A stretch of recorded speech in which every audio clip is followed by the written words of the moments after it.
How y'all doing? I'm great, man. Appreciate it. So Liam Coen mentioned last time we talked to him that he's going to be moving back inside. Mm-hmm. Looking forward to going back to the position you kind of really thrived at. Yeah, I am. I think what I learned over the last like 4 or 5 years, like I'm really comfortable there. Obviously, I feel like I have a lot of versatility to play inside and outside, but I think that the flexibility of being inside just allows me to be able to get more creative. Allows me to be a little bit more involved, like in a run game, without it being so so obvious. But I think also like it allows other guys to be able to move around a bunch as well. And I think that seems to be like part of the emphasis of the offense too, is allowing guys to be versatile to play in whatever spots we need to be. You like the physicality of that position? Yeah, I do. I think it just allows me to be involved in more ways than just catching the ball. It's a lot of fun, and it's a mental strain as well. Like having to know so much more, I think it keeps me really locked in. It just keeps me learning or improving on my knowledge of the game. What are your initial impressions of Jalen? I like him, man. I think he seems like he's a good kid. From day one, you can tell that he's been coming here eager to learn. He's got real good movements about him, good hands. You could tell that he was coached really well. So I think he's going to be a great fit for our room. Because you and Mike have been together so long last year, you wanted a contract here. Yeah. Yep. You're in a similar situation. Yeah. Anything from that is how do you approach, you when you're in this position like you did before?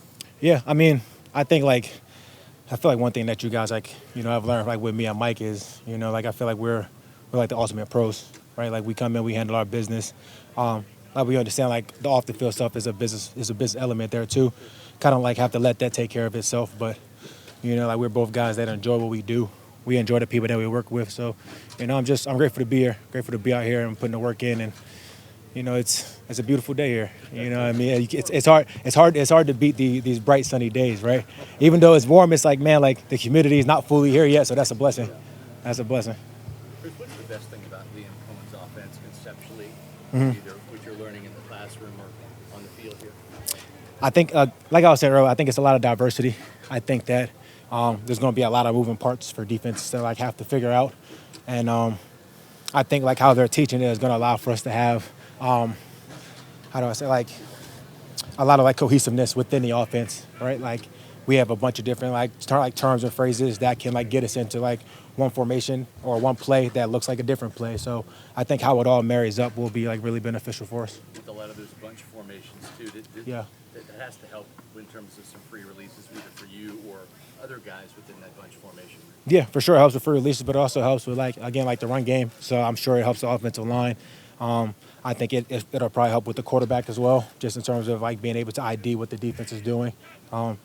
There's clearly a lot of thought that goes into what we do. And I appreciate how passionate Liam is about what he does. He's really juiced up about this. So I think it's going to be fun. Communication's got to be huge in this kind of offense with Baker calling the play. Basically got the line with multiple plays coming in and then you calling at the last minute here. Yeah, that's a great point.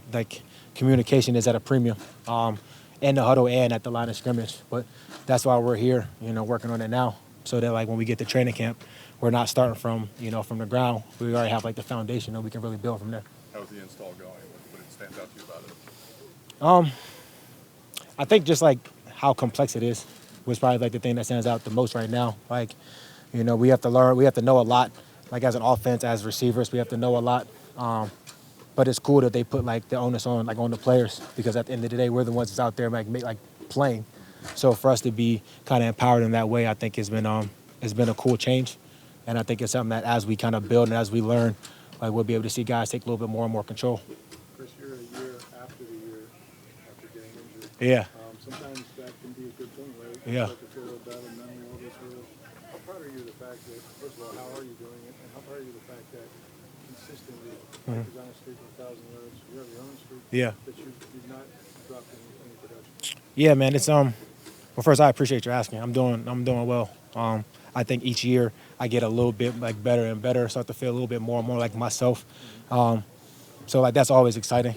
And then I think just for me, it's always been about consistency. And, I think quietly, I don't know, many people know, but I've had, my own streak of 1,000 yards, with 3 and, including the year that I got hurt, and I don't think that's something that's easy to do. So I'm proud about that because it speaks to my level of professionalism, being able to work through adversity, but also in, my teammates and coaches' belief in me to go out and make the plays. So, like I said, I'm fortunate to be here. Just grateful to be able to do what I love. I don't know, there's not many people that get to do what they love, and especially in a forum that's so public like this, right? You're doing it in front of the world, and so I'm just really, really appreciative of it. Trey Palmer was thrust into the role of that wide receiver 3 last year. Yeah. Had some ups and downs, holding penalties, drops and stuff, but also had some big plays, Yeah. especially down the stretch for you guys. What have you seen from his rookie season and how he's heading into year 2 in terms of what he's been doing out here in his development? Trey's a unique individual. And I think the more you guys get to talk to him, the more you guys will realize that I think he's authentically himself.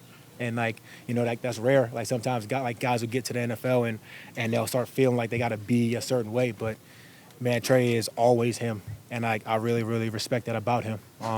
He has this childhood kind of joy about him, and he comes in and he's kind of goofy, but he's very serious about his work. He's very serious about his performance, and I think that he doesn't take anything too serious. So he had some ups and downs, but I think that his ability to bounce back, is going to really, really help him as he continues to progress in his career. So I'm proud of him so far, and I think Trey is going to continue to be a big part of what we do, man. I think the more talented guys we have in our room, the better off we'll be. How much emphasis did you and Baker kind of work to get you in the end zone more last year? I know that was something that was missing, right? Yeah, for sure. I mean, I'm sure that'll I'll be really thrilled about that. But I mean, I think I think it's going to come down to just execution, right? I think just being having some more opportunities as we get closer to the red zone will help. But I think also just on my part, just doing my best to capitalize on opportunities I get outside of the red zone. Getting back to being better, with my run after the catch, I think will help. And then just the diversity of what we're doing offensively, I think it's going to help a lot of us have a little bit more space to work, have some one-on-one, plays against DBs. But I'm looking forward to it, man. There's no way to predict exactly what will happen, but we're always working our butts off, and we'll continue to do that. How much of a chess match do you foresee this NFC South being, given the fact there's so much familiarity now with Canales at Carolina and Raheem with the Rams knowing this offense? And so there's a lot that has to be changed up, or a lot of guessing that goes on? I mean, I'm sure it's going to be a chess match, right? But that's for the coaches, right? As players, we go out there and we just try to execute whatever is relayed to us the best that we can. And I think over the last couple of years, NFC South has gotten a lot tougher, and teams have continued to add. I think it's just going to make for much, much more, competitive games. And it's going to be tough for us to I guess, retain the NFC South champs, Last question, please. We're doing a series of scores on mental health awareness. Mm-hmm. How important is it for your job at your mental health, right, to have maybe some resources or something talking about that? Man, it's unbelievably important. For us as players, but just I think for everybody. I think there's no telling the different curveballs that life will throw at us. But one thing that is certain is, all of us will go through something. And I think having the right resources around you, having somebody to talk to, or even just having a place that you can go, and just be with yourself, whether that's praying, meditating, just whatever you have that's available to you. I think it's important because, whenever you're able to provide, be the best self, or the best version of yourself, rather, the better off you'll be in your job, with your family, and the better you'll feel. All right, thank you, Chris. No problem. Y'all be safe.